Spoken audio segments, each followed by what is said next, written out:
Të gjitha bashkë mund të jenë nga pak, por më kryesore mendoj është që Shtetet e Bashkuara të Amerikës nga 20 janari kanë ndryshuar gjithë qasjen e tyre ndaj botës, ndaj problemeve të botës. Pra kur zoti Trump thotë që nuk do të ndjekim më monstrat edhe fantazmat nëpër botë në kuptimin e përpjekjeve të neokonëve globalistëve që donin të sipas tij në maskën e promovimit të demokracisë dhe drejtave të njerëzit për shtyrin një agent luftënxitse apo të tyren në favor të, po themi, kompleksit militaro-industrial apo me radhë.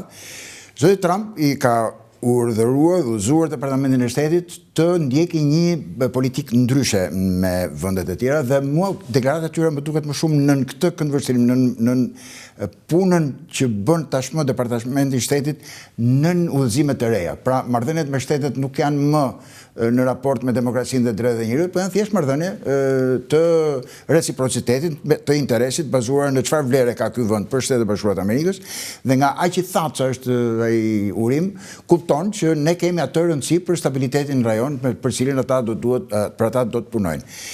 Thënë kjo, referuar paksa dhe atyre që në hyrjen që bëhet juve shumë të saktë, do thosha që ne vërtet jemi pak, dhe vërtet jemi shtet I vogël pa ndonjë influencë, por në kushtet kur shpreha, do themi letrare, kur erët e luftës po rëndohen dhe mund të shkojë drejt një lufte të tretë botërore, kam përshtypjen që çdo qytetar I globit ka për detyrë të japi kontributin e tij në mënyrë e shmangjes së kësaj lufte. Në këtë këndvështrim edhe roli I shqiptarëve, kudo që janë, sidomos ata në Shtetet e Bashkuara të Amerikës, me aq mundësi sa kanë, duhet të jenë shumë më pranë ngjarjeve ndërkombëtare për të dhënë atë kontribut modest që kjo gjë të mos ndodhi, sepse vërtet nga deklarata e Merz, nga deklaratat e zotit Trump ditët e fundit, nga çfarë po ndodh në Ukrainë, nga çfarë po ndodh në Gaza, nga çfarë po ndodh në lidhjen e Kinës Jugore, duket vërtet që jemi në prag të eksakt asaj të cilës zoti Trump në fushatë elektorale I druhej në maksimum, akoma e kam në vesh videon ku është zëri e tij dhe thotë që ndën presidencën Biden nuk kemi qenë asnjëherë më afër luftës tretë botërore. Dhe për sa çdo ditë që vazhdon lufta në Ukrainë, rrezikojmë luftën e tretë botërore me fuqi të armatosura me armë bërthamore që mund ta çojnë globin në një Armagedon bërthamor. Detyra jonë është që ta parandalojmë sa të jetë mundur dhe unë sapo të vi në zyrë do ta shpreha famshme që do ta ndaloj luftën për 24 orë. Duket që ka një frustrim të jashtëzakonshëm nga ana e tij me deklaratat e fundit që ka bërë, që as europianët nuk I binden, as Ukraina nuk I bindet, aq më pak Rusia I bindet, aq më pak Kina po I shkon mbas avazit, pra nga të katër anët nga është drejtuar për të patur një dritare të suksesi, nuk ka çfarë dot. Dhe duket sikur të paktën këtë sekondë që po flasim, duket sikur lufta e tij me të ashtu quajturin deep state, të cilin ai akuzoi në presidencën e parë që pengoi të realizonte objektivat e tij, duket që e ka humbur për momentin në kuptimin e. Po të shikosh I gjithë shtypi mainstream media në botë, I është vërsurur nga të katër anët duke I vënë duke pa aftësinë, gafat dhe mungesën e progresit. Mbështetja popullore brenda Amerikës më duket se sot ishte në kufite 39-40%, më e ulta në të njëjtin hapësirë kohore që nga data e fillimit punës deri tani e çdo presidenti në Shtetet e Bashkuara të Amerikës në historinë e pasluftës. Ky përballë gjithë këtyre gjërave është I kuptueshëm frustrimi I tij, ndërkohë që unë nuk besoj shumë se zoti Trump është ai I afti që mund të bënte mrekullira, por në fakt është zgjedhur një moment jashtëzakonisht delikat të historisë në cilën ndodhen Shtetet e Bashkuara të Amerikës, kur polarizimi I brendshëm, kur kontradiktat me jashtë, kur gjithë perandoria amerikane ndodhet në thonjza po them perandoria amerikane, ndodhet në një moment rënje apo të kontrollit të rënjes së saj në mënyrë të komanduar, në mënyrë që mos shkaktoj një ulje të rëndë, të themi në figurative për të marrim borxh nga teoria e aviacionit. Kështu që do doja shumë që ai të kishte sa më shumë sukses në atë që nisi të bënte, sepse pata përshtypjen që në fushat dhe në periudhën e tranzicionit ai u mundua të mbante sa më larg gjithë ashtu quajtur neokonë dhe globalist, në mënyrë që të fillonte një faqe të re, një kapitull të ri në historinë e Amerikës, të hapte një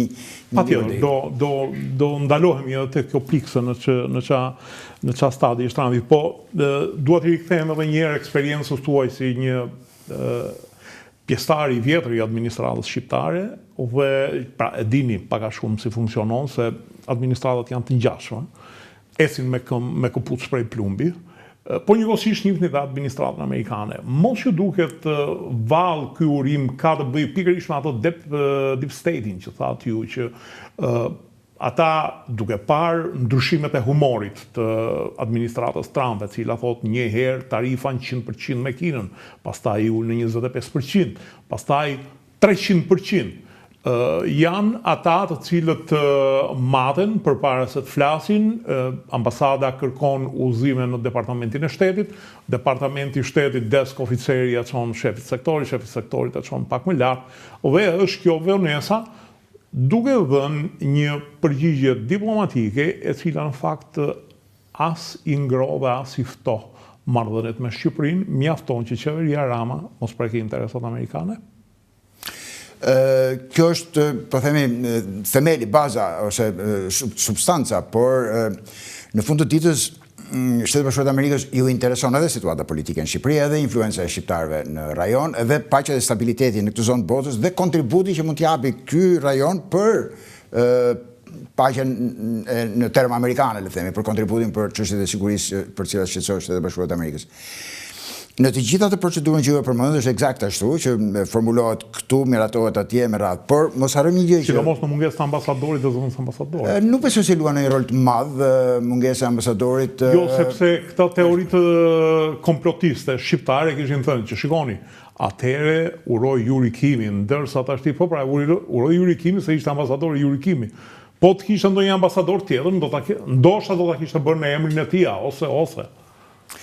Unë kam përshtypjen shumë që ajo që pengohet në rastin kur nuk ka ambasador dhe kanë ngarkuar me punë është aksesi i ambasadës në vend se sa komunikimi i ambasadës me qendrën e saj. Komunikimi i ambasadës me qendrën e ngarkuar me punë është në rolin e ambasadorit dhe atë të njëjtin nivel aksesi që do kishte informacioni do vinte nga ambasadori në Shtetet Bashkuara të Amerikës do të shkojë dhe nga i apo e ngarkuara me punë. Kështu në komunikimin e ambasadës me qendrën e vet nuk ndryshon gjë të madhe. Ndryshon këtu në Shqipëri, që ndryshe e shikoni ju dhe unë, apo kushdo qoftë në Shqipëri një të ngarkuar me punë dhe ndryshe e shikojmë një ambasador. Jo, siç e shikoni ju, në fakt, më thënë të drejtën që është kjo, është qëndrimi i departamentit të shtetit. Po kam përshtypjen që në masën e gjërave në Shqipëri ndryshe tingëllon ambasador, ndryshe tingëllon i ngarkuar me punë, që ndoshta edhe një pjesë e mirë thon palesi që nga i ngarkuar me çfarë. Po ne e kemi këtu, çfarë je, ai zëvendës apo çen ke gjë. Pas ke pjesë do. Po ajo që do duhet veçuar themu në këtë moment është një diçka që mund të jetë koincidencë e një gjë që ka vite që qarkullon. Domethënë, ndërprerja e varësisë së Shqipërisë dhe të shqiptarëve nga gjykimi i huaj. Pra ne, që nga 97-a sidomos, po më themi edhe nga 92-shi, kemi kultivuar një lloj varësie që po nuk na certifikuan të huajt ne nuk quhemi, po nuk na thanë këta që e kemi mirë këtë punë, ne nuk e kemi mirë këtë punë. Pra, qëndrimi i Shtetit Bashkuar të Amerikës ka kohë që është diskutuar para se kam qenë edhe unë prezent, po edhe më mbrapa me sa kam ndjekur, që kjo lloj varësie e shqiptarëve nga faktori ndërkombëtar do duhet reduktuar. Dhe si është mënyra më e mirë për të reduktuar është koincidenca që zoti Trump vjen me ide të reja se si duhet organizuar Shtetet Bashkuara të Amerikës, si duhet ta zhvillojnë ata politikën e jashtme, dhe ky është një rast ideal që të ndryshohet mënyra e komunikimit, pra të mos kalohet në ato superlativa që interpretohen pastaj nga grupet e ndryshme politike në Shqipëri që më mbështeti mua dhe mbështeti atë, thjesht një formulë shumë neutrale, mbështesim Shqipërinë në progresin e saj, do bashkëpunojmë për interesat përbashkëta. Pra ja kanë hequr mundësinë çdo kujt që të mund të fitoj kapital politik me deklaratat që vijnë nga Shtetet Bashkuara të Amerikës, sepse më në fund të fundit dhe ata e kanë kuptuar që çfarë do lloj deklarate që të bëjnë, partitë politike shqiptare do të gjejnë çerekun në favorin e vet njëra dhe gjysmën në favorin e vet tjetër, do të kuotojnë, do të citojnë atë pjesë që ju intereson atyre, sigurisht tjetra nuk ekziston. Kjo ka qenë modus operandi, le të themi, e politikës shqiptare në gjithmonë. Edhe sot e kësaj dite, OSBE-ja mjafton të bëjë një raport ku të thotë një pjesë, një palë do i referohet asaj që i intereson, pala tjetër asnjëherë politika shqiptare nuk i referohet një raporti ndërkombëtar si i tërë, që vënë duke edhe një progres që është arritur, po edhe një emet që duhet korrigjuar, po edhe një ndryshim legjislativ që duhet bërë. Kështu në këtë këndvështrim kam përshtypjen që urimi i Shtetit Bashkuar të Amerikës është novitet, por që unë do interpretoja si hap i jashtëzakonisht i rëndësishëm në drejtim të asaj që ne do duhet gradualisht të mos varemi nga të tjerët për të gjykuar për gjëra që na takojnë. Domethënë na kanë thënë, jeni një çik më të pavarur, keni një çik më respekt për veten. Absolutisht, për të mos thënë që nga 20 janari Marco Rubio i thot të gjithë europianëve që nuk ju duam më për vasal. Domethënë, po ta shikosh gjuhën me cilën është shumë përbuz e gjua me cilën ju fletë Shtetet Bashkuara të Amerikës partnerëve vetë Europian, sepse vërtet nuk I do më në atë rol që kanë qenë deri tani. Kur Shtetet Bashkuara të Amerikës paguanin për mbrojtjen e tyre, ata kishin një mirëqenie shumë të lartë ose të krahasueshme me Shtetet Bashkuara të Amerikës dhe e kishin marrë si të mirëqen që janë ata që duhet përgjigjen për sigurinë e tyre. Tash I thotë nuk ju duam fare që t'ju kemi shok, nuk ju kemi më shok. Bilet zoti Trump tha para rreth 10 ditësh që BE-ja është më e keqe se Kina në raport me Shtetet Bashkuara të Amerikës. Po pra, në këtë këndvështrim, po të shikojmë se si sillen Amerikanët mas 20 janarit 2025 me partnerët e tyre, me aleatët, merrem me mend se si mund sillen me ne. Unë them që është sukses I jashtëzakonshëm që me ne janë sjellë në atë formë me shumë respekt bile do ta konsideroj atë telegramin në krahasim me mënyrën se si janë drejtuar Francës apo Gjermanisë apo dhe që do vazhdo Anglisë, kur ai thot kryeministit të Mbretërisë Bashkuar keni kujdes po kufizoni lirinë e shtypit, domethënë vërtet që është një gjë e jashtëzakonshme. Kështu krahasuar me të tjerët, ai urim, ai formulim mua më duket jashtëzakonisht I saktë dhe inkurajues për ne. Ndërkohë juve keni qenë ambasadorë dhe pranur kandidatave ndërkombëtare. I kanë mbarur shpresat opozitat te raporti OSBE-Odirit. Ndodh që raporti OSBE-Odirit ta përmbys situatën, të kërkojë zgjedhje të reja. Mbaj mend që në rastin më ekstrem në 87-ën kërkoi përsëritje në 17 vende, mos gaboj apo departamenti I shtetit. Kështu është. Në zgjedhjen e Thegjashës, në fakt. Në Thegjashën, në fakt. Pra, në një farë mënyrë leximi im, po besoj leximi korrekt I situatës në Thegjashën ishte që ndodhi ç'a ndodhi, këta që kanë fituar zgjedhjet I kanë fituar sepse kështu do populli shqiptar. Ju keni devijuar majorancën në kuptimin jo 60% shtat masën. Pra, të përsëritën zgjedhjet në 17 zona në mënyrë që të rivendosin një lloj ekuilibri sepse u bën 100-0. Ishin në fakt 130-10, pra po ju thoshte mbajeni dhe shumicën presidenciale, por bëni sepse Saliu kishte hall të kishte shumicën në zgjedhjes president. Kështu që nuk besoj se do të ndodhi në një kushtet çfarë me raportin e Odirit OSBE. Njësoj, siç ka ndodhur në të kaluarën, do vënë në duke disa të meta këtu dhe disa të meta atje, të cilat në shumicën e rasteve unë besoj që janë të fryera nga opinioni I brendshëm, nga grupimet e ndryshme që flasin bazë të interesave të ndryshme. Dhe shumë mirë, le të mirë është për Shqipërinë të reflektojnë të gjitha kritikat që kanë të bëjnë me zgjedhjet në mënyrë që të kemi zgjedhje sa më të mira, por ajo që në një sekond njerëzit duhet të kthejnë kokën mbrapa dhe duhet të shikojnë që ne kemi ligjin elektoral më të gjatë në botë, rreth 130 faqe. Sepse mundohemi që të imagjinojmë çdo situatë të mundshme që do ta zgjidhim përmes ligjit. Ndërkohë I bie që duhet kemi një policë mbas çdo zgjedhësi, mbas çdo votuesi, që të ruajë se si po voton apo I zbaton ligjet apo I zbaton rregullat. Domethënë e çojmë përtej për masave normale nuk rregullohen të gjitha gjërat me ligj, por nuk patë një lloj formimi bazë, por nuk patë një lloj besimi reciprok. Domethënë ne shfaqim një lloj, nuk e di, mbase nuk është fare e vërtet, por nga ato që kam lexuar unë, më duket sikur në Turqinë e Anadollit, në Turqinë otomane të shekullit 16-17, ishin njerëz që kishin këtë lloj mosbesimi ndaj njëri tjetrit dhe ne vazhdojmë e kemi marrë deri në shekullin e 21 një lloj mosbesimi të jashtëzakonshëm kundër njëri tjetrit. Ndërkohë që nuk më duket se është kështu. Jeta e përditshme I ka bërë njerëzit që jetojnë me njëri tjetrin, besojnë, bëjnë biznese, martohen, kalojnë jetën nëpër komunitete. Po të lexosh raportet që flasin, të duket sikur ka një atmosferë të jashtëzakonshme mosbesimi, që nuk përputhet me realitetin. Mos harrojmë edhe një gjë që nuk do doja që të isha I vetmi ta thosha, po mos harrojmë që organizatat ndërkombëtare kanë një përqindje të justifikimit të ekzistencës tyre në ato që bëjnë dhe në ato që shkruajnë. Domethënë, edhe sikur të mos ketë asnjë gjë, do të gjejë një gjë që të justifikojë me prezencën e tyre këtu.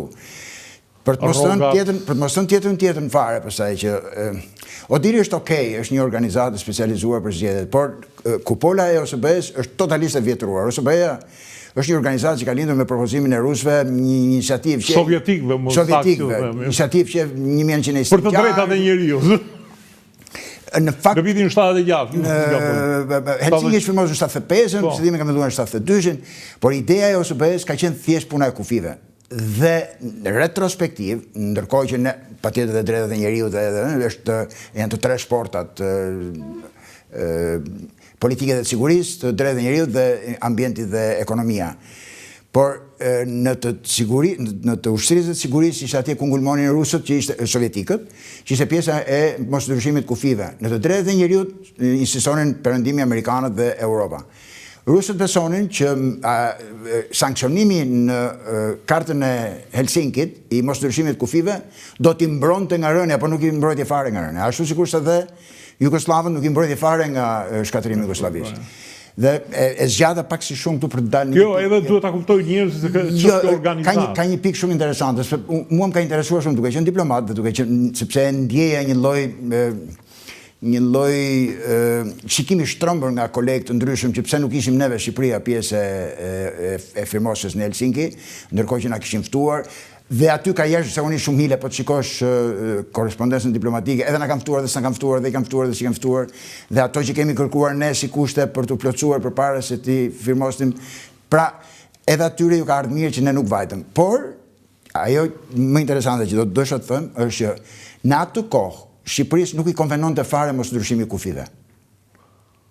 Sepse bëhesh fjalë për 2 milionë shqiptarë që jetonin në Kosovë dhe ne nuk kemi dashur asnjëherë që të sankcionohej ajo vindarje e kufirit siç u bë në atë kohë. Sepse gjërat janë vërtet edhe nga pikpamja ligjore kanë një mospërputhje. Për shembull, nuk ka asnjë traktat paqe midis Serbisë dhe Turqisë që Turqia të ketë ceduar Kosovën që Kosova të jetë pjesë e Serbisë. Pra ligjërisht Kosova asnjëherë nuk ka qenë pjesë e Serbisë. Ka qenë territori okupuar i cili është kooptuar pastaj në Jugosllavi. Për shkak të Serbisë. Ka qenë perandorisë otomane. Otomane. Pa në 1912-ën, kur serbët fituan dhe pushtuan me luftë, pra ja shkëputën me thonjë, edhe me shpatë dhe me gjak Turqisë atë krahin, Turqia nuk u ul që të bënte një traktat paqe dhe thoshte, "Ok, këtë territor po e çedojmë." Pra ligjërisht, Kosova nuk i ka takuar asnjëherë Serbisë. Kështu në këtë këndvështrim hera e dytë që e dëgjoj nga juve, sepse është e kam lexuar vetëm nga një studius kosovar, i cili të njëjtën gjë thotë edhe për vilajetin e Janinës edhe për të gjitha i quan të... Në këtë këndvështrim, ne, Shqipëria, pavarësisht që ndoshta Enver Hoxha kishte hallet të tjera, drejtave të njeriut, të kishës, të fesë, ku diun, patjetër që të gjitha janë. Por ishte edhe ky element, mos njihnim kufit, sepse nuk ishim dakord me të ndarjen që ishte bërë botës.